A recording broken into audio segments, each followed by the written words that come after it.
My name is Miranda Smith, and I was 28 the day my world quietly fell apart. It wasn't a storm or a shouting match or a cinematic betrayal.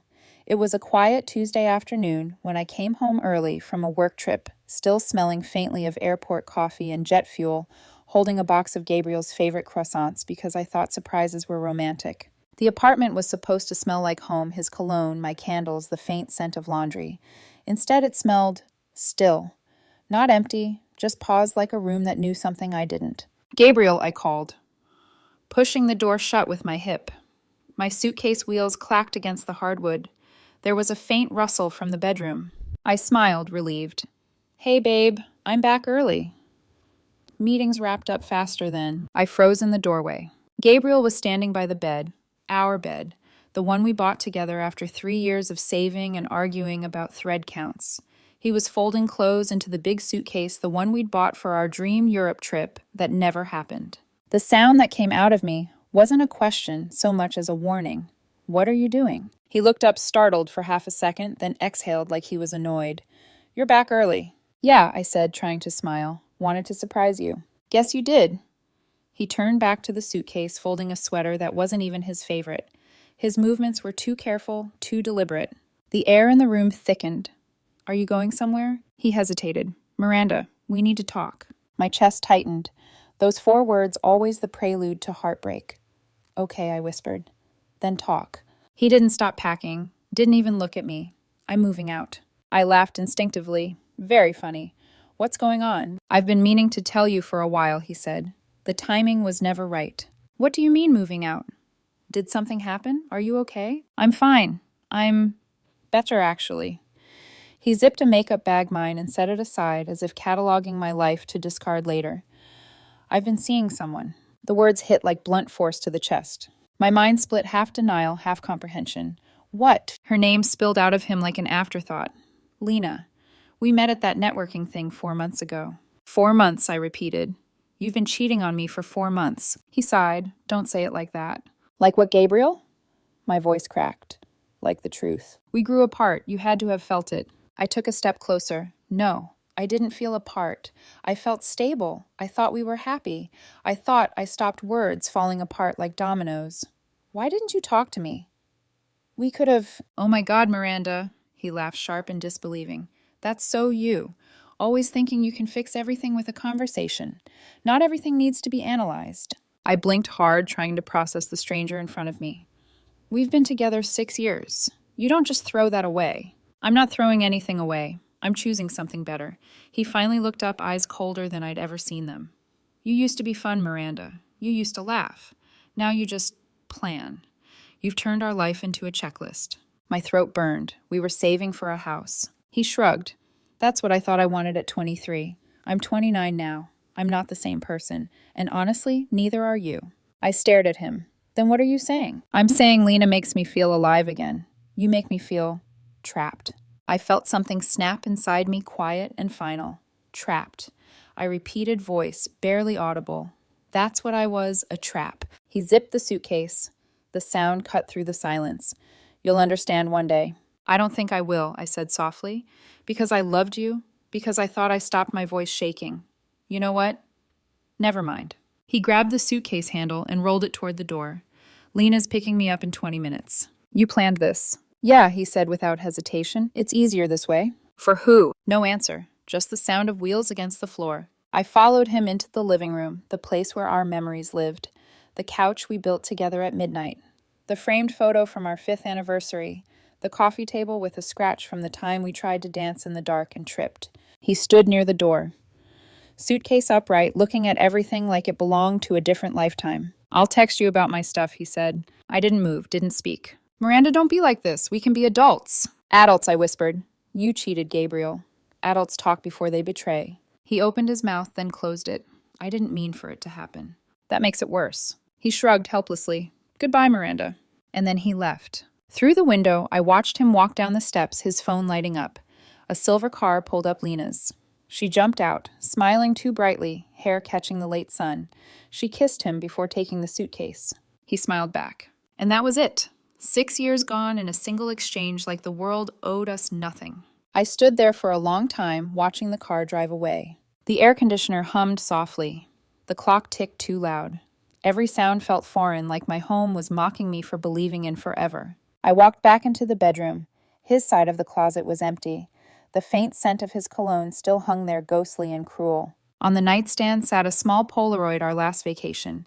He had his arm around me, both of us sunburned and laughing. I stared at it until my eyes blurred. Then I placed it face down. In the mirror, I caught my reflection, same hair, same face, but I didn't recognize the woman staring back.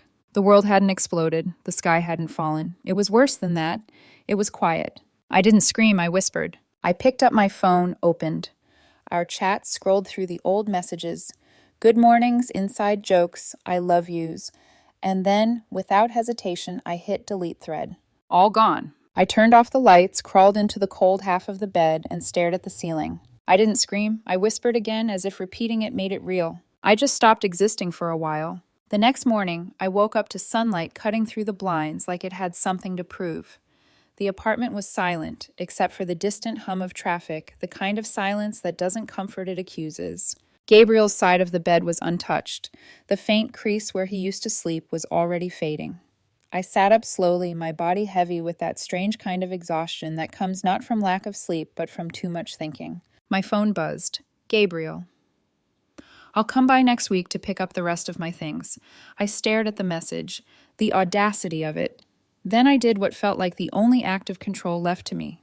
Block. His name vanished from the screen. So did 6 years of history. I opened Instagram, deleted our photos one by one, every vacation, every caption, with a heart emoji that now looked childish. I deactivated Facebook next. Then I went to my closet, grabbed a trash bag, and started packing everything that reminded me of him, his hoodie, the mug he loved. The half-empty bottle of cologne. I placed them in the corner, out of sight, but not out of mind.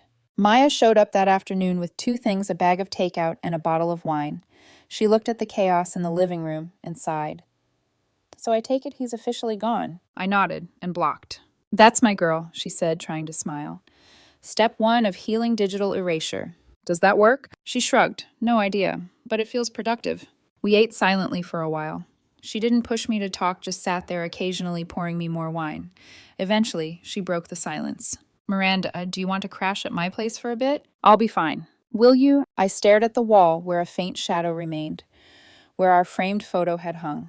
I don't know, I admitted. But I can't stay still. If I stay here, I'll start wondering what he's doing, if he's with her, if he misses me. Maya reached over, squeezed my hand. You don't need to wonder. You need to leave. She was right. 2 days later, I signed the lease termination papers. The landlord, a kind, balding man named Craig, listened to my stumbling explanation and nodded. My wife did the same thing to me, he said quietly. Take the early exit, sweetheart. Don't look back. I packed systematically, almost mechanically, labels, boxes, color-coded tape. My brain needed order because my heart had none. On my last night in the apartment, I sat on the couch Gabriel and I built together. It creaked under me, familiar, but no longer comforting. I realized I'd been staring at the same blank TV screen for over an hour. When I closed my eyes, I saw his face the day he left, not sad, not conflicted, just done. The next morning, I carried my last box down to the car, left my key on the counter, and walked out. No tears, just a dull ache where the future used to be. Maya let me stay in her guest room. It smelled like lavender and laundry detergent, clean, unfamiliar, temporary. She hovered by the door that first night. I can stay with you if you want. I shook my head. I need to be alone. She hesitated, then said softly, You don't have to be brave all the time. When she left, I crawled under the covers and whispered into the darkness. Then why do I feel like if I stop being brave, I'll disappear? I didn't cry. I didn't even think. I just stared at the ceiling until dawn painted the room a weak shade of blue. Weeks passed. My life became a loop, work gym, shower bed. Repeat. People at the office smiled. Too kindly, spoke too softly, pity disguised as politeness. I didn't feel angry. I didn't even feel sad. I just felt blank. One evening, after everyone else had left, my boss, David, stopped by my desk. You've been quiet lately. I'm fine. He looked at me for a moment. You ever think about relocation? Relocation. He nodded. We're opening a new branch in Seattle. I need someone reliable to lead the project management team. It's a promotion full package. You'd be good at it. Seattle. Across the country. Rain, gray skies, no Gabriel, no memories. When would it start? 6 weeks. I thought about it for maybe 3 seconds. I'll do it. David smiled relieved. You sure? Yes, I said, more certain than I'd felt about anything in months. That night, I stood by Maya's kitchen window, staring at the city lights reflecting on the glass. My reflection looked unfamiliar, thinner, quieter, but somehow steadier. Maya joined me holding 2 mugs of tea. You're really doing this, huh? Yeah. You think running away fixes things? No, I said, watching the rain start to fall. But maybe changing the view helps. She smiled sadly. Seattle's lucky to have you. I wanted to believe her. A month later, I was on a plane, watching the skyline fade beneath clouds. My whole life, everything I'd known, shrank into a cluster of lights until it disappeared completely. When the wheels touched down in Seattle, I exhaled for what felt like the first time in months. The air was cold, wet, unfamiliar. Perfect. My apartment there was small but bright white walls, big windows, rain tapping against glass. I unpacked carefully, choosing what stayed, what didn't. Every object carried a question. Does this belong in my new life? That night, I stood by the window again, watching headlights streak through the mist, and whispered to myself, maybe if I change my skyline, I can change my story. For the first time, the silence didn't hurt. It just existed, like me. I drove north until every road sign had a name I didn't know I wrote in my new journal before turning off the light. And for once, that not knowing felt like peace. By the time autumn came, I had a rhythm again. Mornings were coffee and quiet podcasts. Days were meetings and spreadsheets.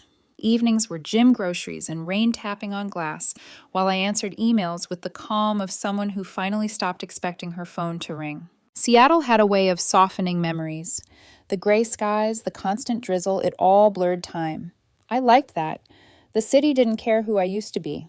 Then one Friday night, my phone lit up with a number I didn't recognize. Unknown. Hey, can we talk? I stared at it for a full minute, my stomach tightening, with that strange mix of dread and curiosity. I didn't need to ask who it was. Some ghosts didn't need introductions. I locked my screen and went back to slicing vegetables. 5 minutes later, another ping. Unknown, I know you're getting these. Then another unknown. You could at least respond. We were together for 6 years. My knife slipped, nicking my finger. A tiny bloom of blood appeared. I rinsed it under cold water, muttering to myself, 6 years, and you threw them away in 20 minutes. I didn't reply. Not that night. Not the next day either. By the following week, Maya called. You're not going to believe who I saw. Don't tell me. Gabriel. He looks terrible. Like, missed the train and the point of his life. Terrible. He asked about you. I rolled my eyes. And you said that you're doing amazing in Seattle, and no, I'm not giving him your number. Good. She hesitated. He and Lena broke up. Not surprising. Yeah, apparently she was cheating on him with someone else from her office. I should have felt something. Vindication, satisfaction, even pity. But all I said was, huh. Maya sighed. You're really not curious. No, curiosity is how people fall back into the same traps.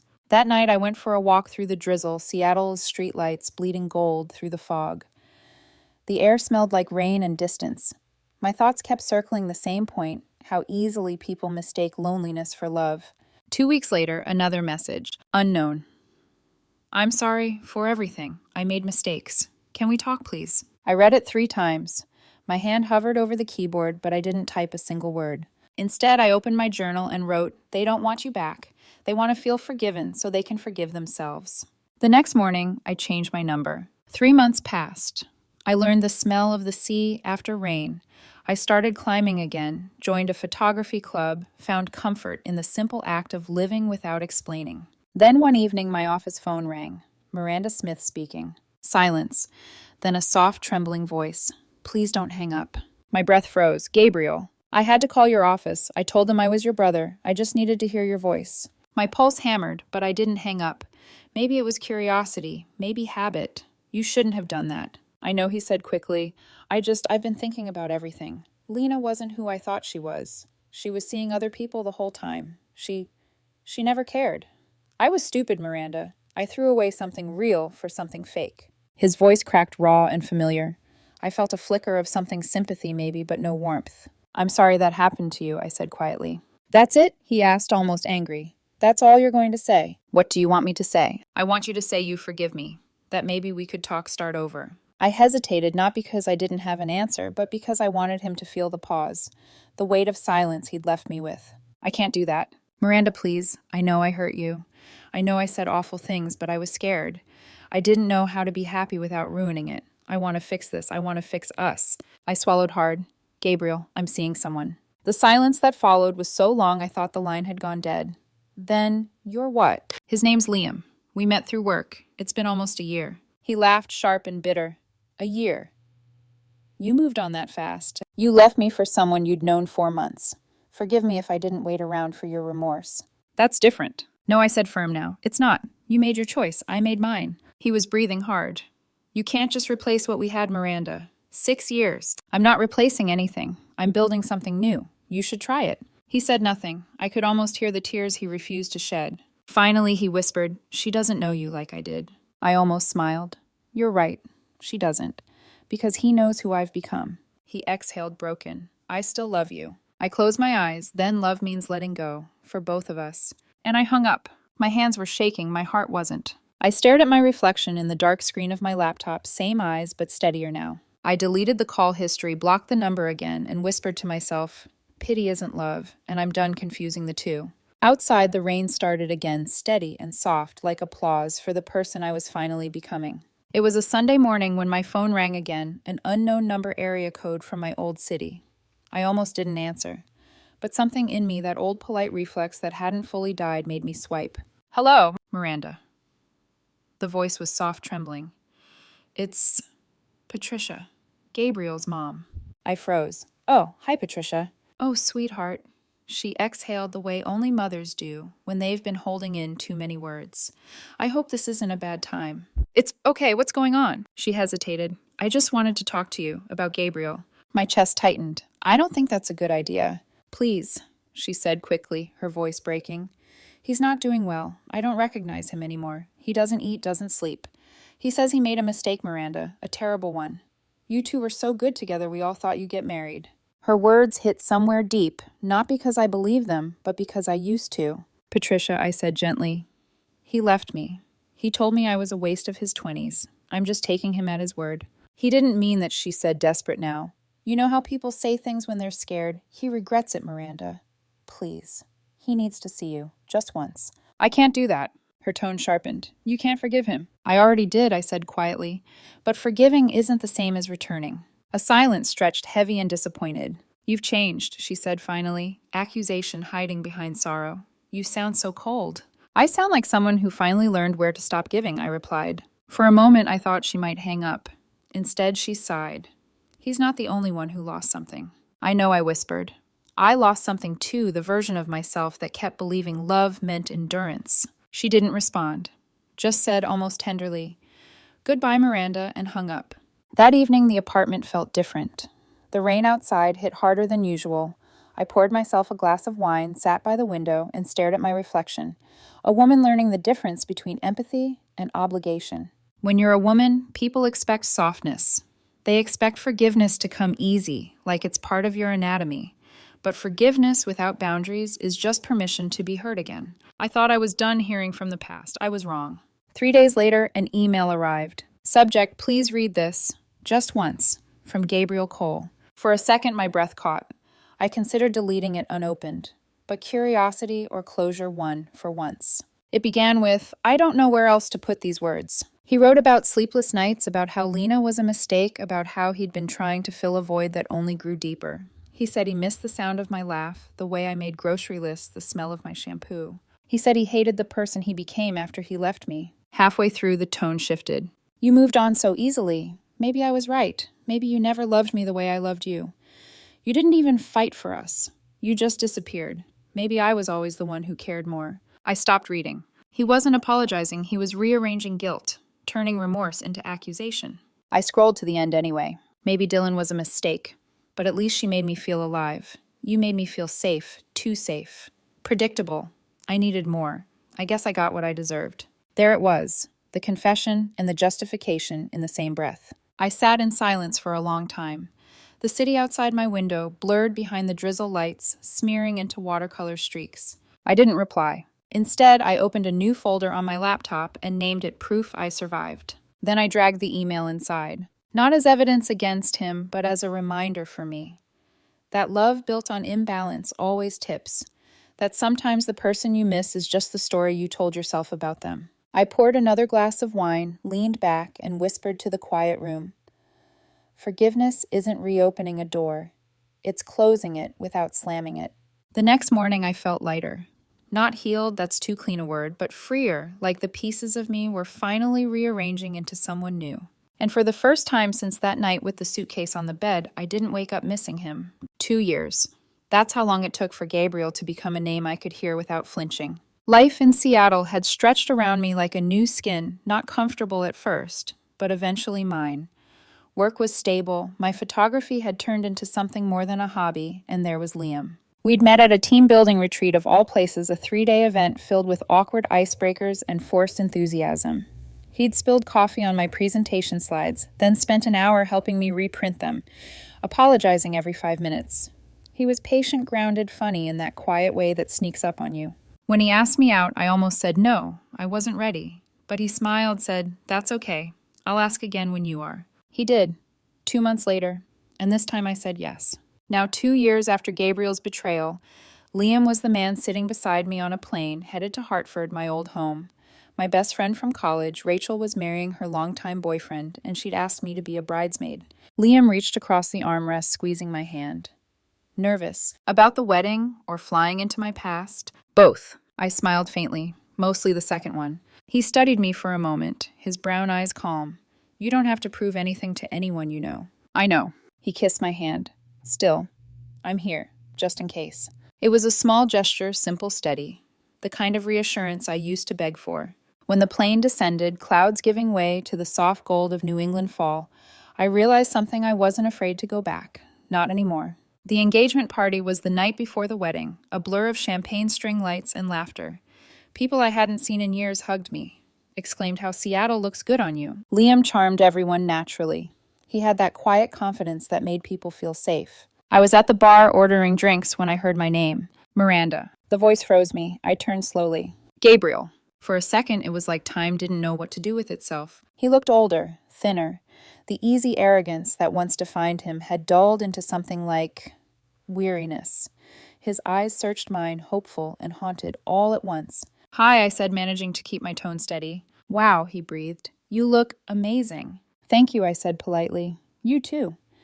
It was a lie, but some lies are mercy. An awkward silence stretched between us.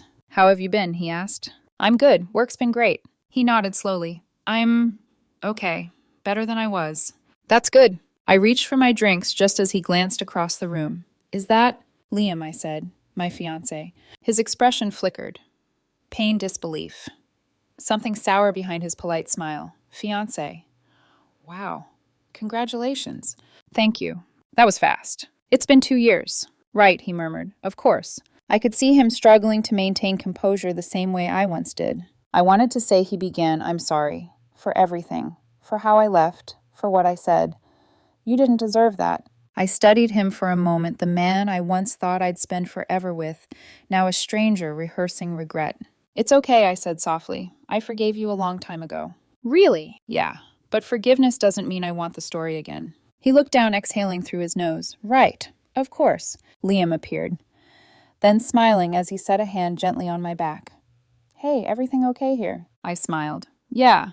Gabriel, this is Liam." Gabriel extended a hand. "Nice to meet you." Liam shook it firmly, friendly but grounded. "You too." The tension was almost visible, 2 versions of my past and present standing side by side. "Congratulations," Gabriel said again. "You two seem really happy." "We are," I replied. Gabriel nodded once, his smile brittle. "Good. That's good." I could tell he wanted to say more, but Liam squeezed my shoulder lightly. "We should get back. Rachel's about to do the toast." "Of course," I said. "Good to see you, Gabriel." He swallowed hard. "You too, Miranda." As we walked away, I felt his gaze follow us. I didn't turn around. Later that night in the hotel room, Liam brushed my hair back as I sat by the window, looking out at the faint glow of the city. "That was him, wasn't it?" he asked gently. "Yeah. He still loves you." I sighed. "Probably. But that's not my problem anymore." He smiled faintly. "Does it feel good to know he regrets it?" I thought about that for a long moment. "No, it just feels sad. For him. But not for me." Liam leaned forward, pressing his forehead against mine. "Good. Because you're not going anywhere." I smiled, not because I was proving anything, but because for once I didn't have to. He didn't look at me like a prize he'd won. He looked at me like a person he'd chosen and who chose him back every day without effort or fear. At the wedding the next day, the music swelled. The bride walked down the aisle, and I caught sight of Gabriel sitting across the room on the groom's side. His gaze flickered toward me once, then away. I didn't feel anger or nostalgia, just peace. When the reception started, I danced with Liam, laughed with Rachel, and gave a speech about love not being about grand gestures, but about staying when things get quiet. People cheered. Liam kissed me. Out of the corner of my eye, I saw Gabriel watching, not jealous, not furious, just realizing that he'd traded something genuine for something loud, and now the noise was gone. But I didn't gloat. I didn't even smile his way. Because closure doesn't come from proving someone wrong. It comes from realizing you don't need to. I forgave him for both of us, I whispered later that night, resting my head against Liam's shoulder. But I walked away for me. The wedding ended the way all good nights do, with laughter, dimmed lights, and songs that blurred the line between joy and nostalgia. By the time the last dance began, my feet ached, and my heart felt full in the simplest way, calm, quiet, present. Liam had gone to help Rachel with the cleanup, and I stepped outside for air. The autumn wind was cool against my face, carrying the faint scent of champagne and roses. The night sky over Hartford was black velvet broken by scattered stars. That's when I heard it, my name. Miranda. I turned. Gabriel stood a few feet away, hands in his pockets. Tuck's jacket, unbuttoned tie loosened like a man still trying to pretend he had it together. His eyes were tired, raw. I just need 1 minute, he said. I didn't move. You've had 6 years and 1 heartbreak's worth of minutes, Gabriel. What could possibly take 1 more? He gave a humorless laugh. Fair, but please, just hear me out. I sighed and folded my arms. 1 minute. He stepped closer, the gravel crunching beneath his shoes. I know I don't deserve to talk to you. I know I said unforgivable things. But you have to understand, when I left, I wasn't just running from you. I was running from myself. From the version of me that couldn't handle real. I said nothing. The wind caught my hair, brushing it across my face. Lena was chaos, he continued. Excitement. Noise. I thought that's what I needed. You were order. Safety. You made me want to be better, but I was too young, too selfish. And when things got too real, I panicked. I stared at him, studying the tremor in his jaw, the way his eyes darted like he couldn't bear to meet mine for long. You sound like someone who's been rehearsing this speech for years. Maybe I have, he admitted, because I wake up every day wishing I could undo it. You were the best thing in my life, Miranda, and I threw it away for nothing. His voice cracked, and for a fleeting second I saw the boy I once loved, the one who held my hand in the grocery store line, who made pancakes on Sundays, who used to dance with me barefoot in the kitchen. But that boy didn't exist anymore, and neither did the version of me who needed him. Gabriel, I said softly, you're sorry now because your life hurts. That's not the same as missing me. That's missing peace. He flinched like the words cut deeper than I meant them to. I don't care what it is. I just know I can't stop thinking about you. That's because you never faced what you did, I replied. You ran from me, then you ran from her. Now you're standing here hoping I'll save you from yourself again. He took a step closer, desperation creeping into his voice. What if you were it? What if there's no one else who will ever know me the way you did? Then you'll have to learn to live with that, I said quietly. Because loving someone doesn't mean you get to ruin them and ask for another try. He swallowed hard. I can't accept that it's really over. It's been over for 2 years, I said. You're the only one who hasn't accepted it. His eyes filled. Because I still love you. I held his gaze. No, Gabriel. You love the security I gave you. You love not having to sit with your own regret. You love the idea that somewhere I'm still waiting. That's not fair, he said weakly. None of it was fair, I said, my voice steady. Not the way you left. Not the words you said. Not the way you made me feel small for loving you too much. But life isn't about fair, is it? He looked down. You really don't think about me anymore. I thought about that for a long beat, then smiled faintly. I think about the girl who begged you to stay. I think about how much I pitied her. And then I remember that I'm not her anymore. Behind me, the door opened, and Liam's voice carried softly through the cool air. Hey, you okay out here? I turned slightly. Yeah. Just finishing a conversation. He came over, sliding an arm around me. Jake's about to cut the cake. Gabriel's eyes flicked to Liam's hand on my back, the quiet intimacy of it, the effortless ease. He exhaled, shoulders sinking. She'll never know you like I did, he said finally, almost whispering. You're right, I replied, because he knows who I became after you. Gabriel's eyes glistened. I don't know how to move on. Start by forgiving yourself, I said softly, and then stop confusing my forgiveness with an invitation. He nodded slowly, defeated. Goodbye, Miranda. Goodbye, Gabriel. I turned, walking toward the glow of the reception hall. Liam held the door open for me. I didn't look back. Inside, laughter and music swelled again. The world moving on exactly as it should. Liam handed me a slice of cake and brushed a stray tear from my cheek. You sure you're okay? He asked. I smiled. Yeah, I said. And I mean it this time. We joined the others at the table, candles flickering, friends laughing, love alive in the air. Through the window, I caught a glimpse of Gabriel standing alone in the dark courtyard. For a brief moment, I hoped he'd find peace, not because I owed it to him, but because I was finally free enough to wish it. I leaned into Liam's shoulder. You know, I said quietly, he thought I was his story. Liam looked down at me. What are you then? I smiled. His consequence. He laughed softly. And me. My story, I said. The one I chose. The one I keep choosing. The band started another song, slow, gentle, the kind meant for people who'd survived enough to deserve stillness. Liam stood and offered his hand. Dance with me. I took it. As we swayed under the dim light, the world outside blurred.